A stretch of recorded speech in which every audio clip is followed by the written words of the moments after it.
votre petit là-dessus, j'espère que vous allez bien.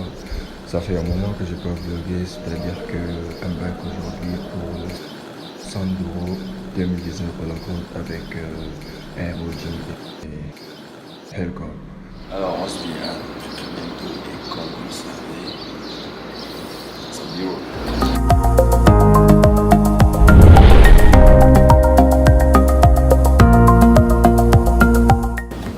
Assalamualaikum.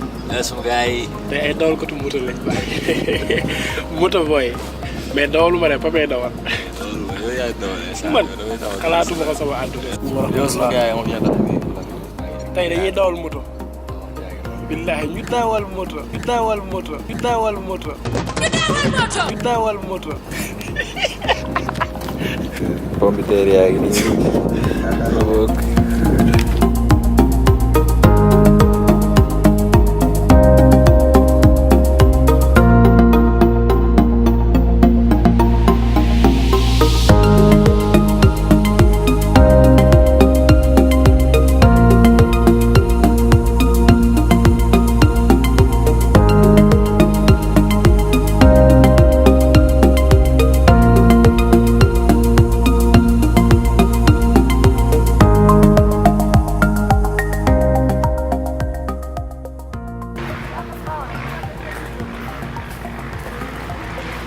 Ok guys, je peux pas trop parler, je prends les photos et les vidéos, il y a Duran qui fait des photos, il y a Omar de l'autre côté.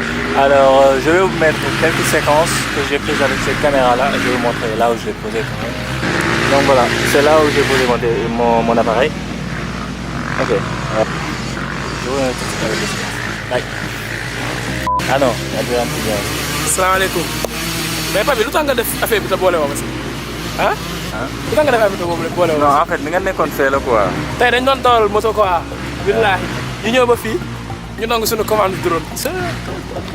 Après ma jox appareil bi papi beneen bi di nga mu jàppale ma si photo yi. Comme guerre affaire yi. mais xoolal di nga gis ay moto yuy naaw non affaire yi amul fenn. mais xoolal bëgg nañ leen yéen ñëpp di ngeen gisaat vidéo yi xam naa dans la semaine ou la semaine qui suit ah merci si weeru koor. mais bu leen fàtte ndogu yi ah.